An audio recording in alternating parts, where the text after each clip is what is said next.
ओम नमः शिवाय गुरवे सच्चिदानन्दमूर्तये निष्प्रपञ्चाय शान्ताय निरालम्बाय तेजसे। हरिओम प्रभु जी, आज के इस प्रश्न परिषद में आप सबका स्वागत है। आज का प्रश्न भावनगर से नगिनदास पीठवा जी का है। उन्होंने पूछा है कि कर्म, ज्ञान और भक्ति को एक दूसरे से अलग कैसे करें। ज्ञान, कर्म और भक्ति को एक दूसरे से अलग कैसे करें। जीवन माने केवल कर्म, केवल ज्ञान, केवल भक्ति, ऐसा केवलवाद और सामंजस्यवाद माने क्या है। देखो प्रभु जी, सबसे पहले तो ज्ञान क्या है, कर्म क्या है, भक्ति क्या है, इसको ठीक से समझ लेना चाहिए। जैसे समझो कि कोई कहता है कि अरे भाई, मनुष्य जन्म मिला है तो कर्म तो करना ही होगा ना।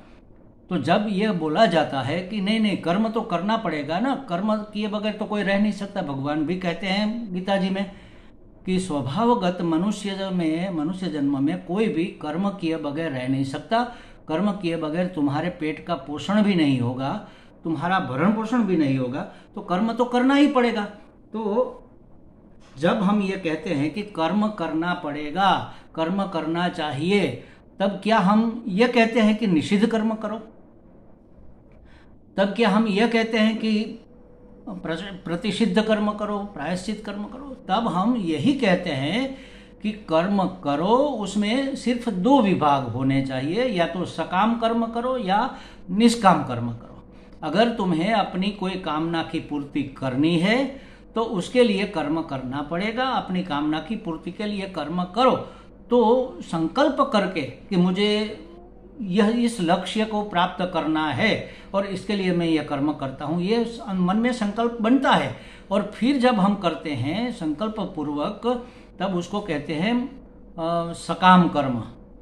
और सकाम कर्म की सिद्धि होती है तो हमारा इष्ट हमें मिलता है, जो चाहते हैं वह वस्तु, व्यक्ति, पदार्थ हमें मिलते हैं, तो लोभ बढ़ता है कि और मिले और मिले। नहीं मिलता है तो उसमें विक्षेप करने वाले के प्रति क्रोध होता है। तो इस तरह से या तो पूरा नहीं मिलता है, या ठीक से नहीं मिलता है, या मिलता ही नहीं है, कुछ भी हो सकता है।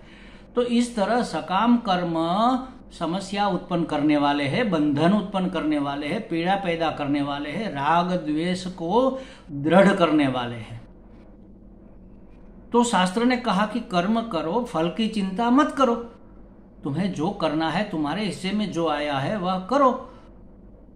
तो निष्काम कर्म करो। अच्छा, निष्काम कर्म माने फल की इच्छा रखे बगैर, कोई कामना मन में पैदा नहीं हुई है फिर भी हम कर रहे हैं, तो उसको कहेंगे निष्काम कर्म, जिसमें कोई कामना न हो। उसको सेवा कर्म भी कहते हैं। सेवा माने जिसमें बदले की कोई भावना न हो, उसी का नाम सेवा है। और उसके लिए जो हम करते हैं वह निष्काम कर्म होगा।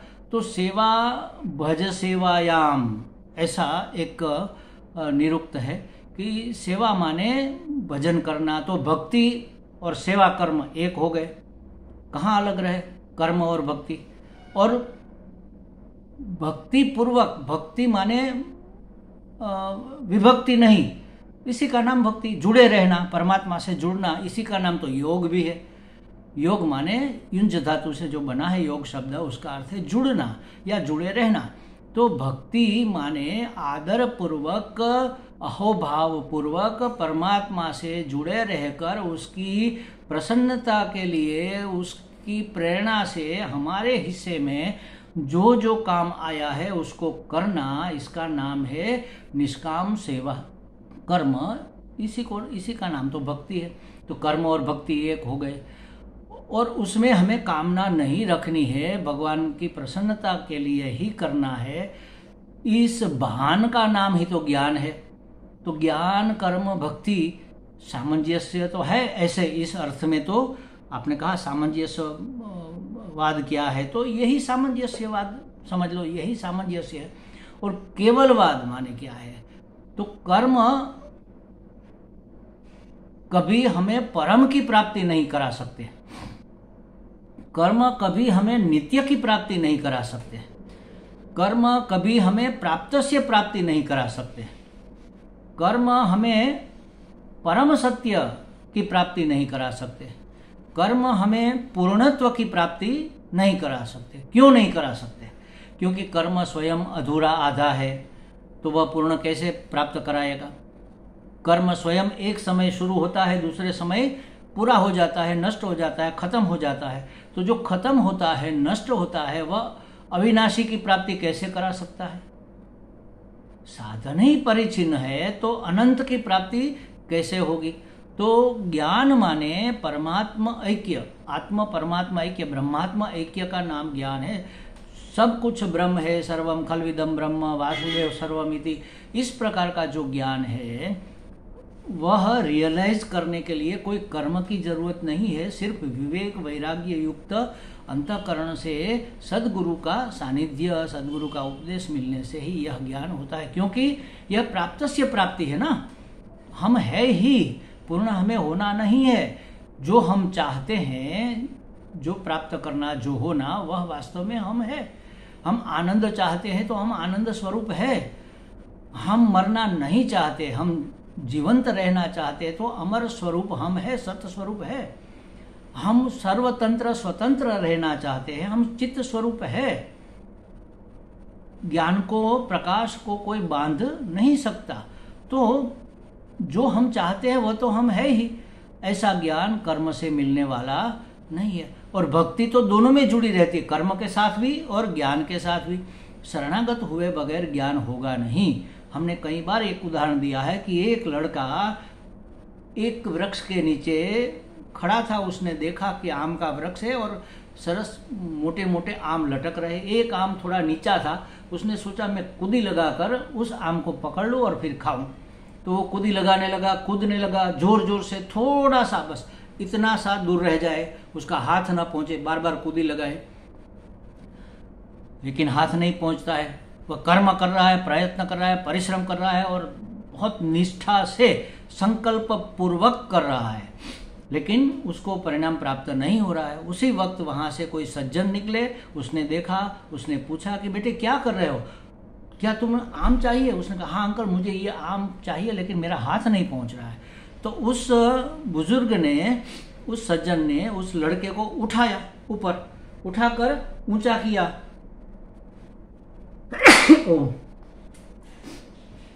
तो उसने आम तोड़ लिया और खा लिया। अब आप बताओ आम कैसे मिला? वो सज्जन की कृपा से मिला या अपने प्रयत्न से मिला? हम कहेंगे प्रयत्न से मिला, तो कुदी तो लगा रहा था, प्रयत्न से तो नहीं मिला, उसकी कृपा से मिला। तो अगर वह प्रयत्न नहीं करता, कूदता फांदता नहीं, बैठा रहता, तो कोई उसे ऊपर उठाता, कोई उसे पूछता कि तुम्हें क्या चाहिए? तो प्रयत्न भी करना है और कृपा भी चाहिए। तो ज्ञान प्राप्ति के लिए पुरुषार्थ तो करना है। हमें अंतःकरण शुद्धि, विवेक वैराग्य को जगाना है, समदम आदि षट संपत्ति का हमें विकास करना है, हमारे राग द्वेष को मिटाना है, ये सब पुरुषार्थ है। और श्रवण करना है, श्रवण के ऊपर मनन करना है। श्रवण मनन किए के बाद जो निश्चय हुआ उसके ऊपर निधि ध्यासन करना है। गुरु की सेवा से उसकी कृपा प्राप्त करनी है, क्योंकि गुरु से, भगवान से जितना प्रेम है, लगाव है, श्रद्धा है, उतना ही अगर गुरु से होगा तो श्रुति अपने आप अपना अर्थ खोल देगी। तो ये सब पुरुषार्थ है हमारा, लेकिन प्राप्ति होगी कृपा से, गुरु कृपा से, ईश्वर कृपा से हमें ज्ञान होगा। तो कृपा साध्य भी है और पुरुषार्थ साध्य भी। तो भक्ति तो ज्ञान के साथ भी रहेगी। कृपा प्राप्ति माने शरणागति माने भक्ति, और कर्म के साथ भी रहेगी।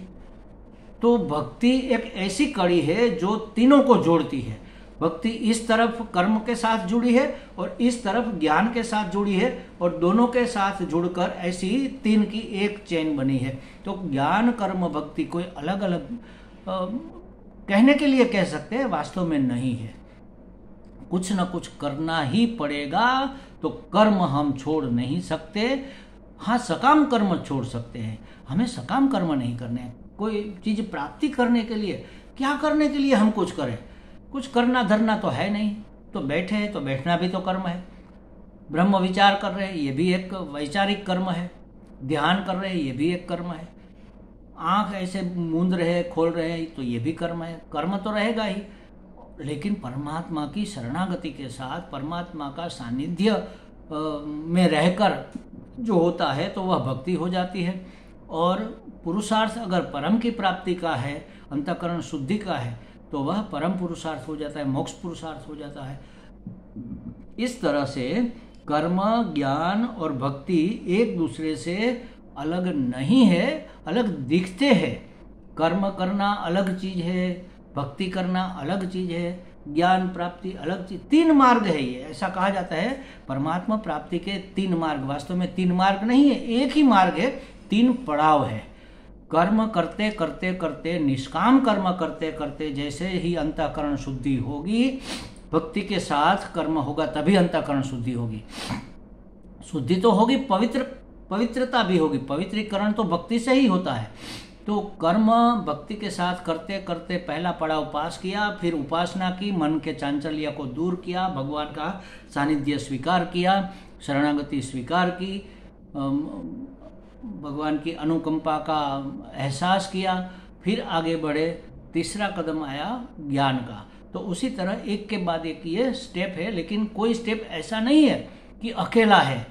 जब हम कर्म कर रहे हैं तब हमें क्या करना चाहिए और क्या नहीं करना चाहिए इसका ज्ञान है, और कितनी निष्ठा से, कितनी लगन से करना चाहिए, माने ये भक्ति हो गई।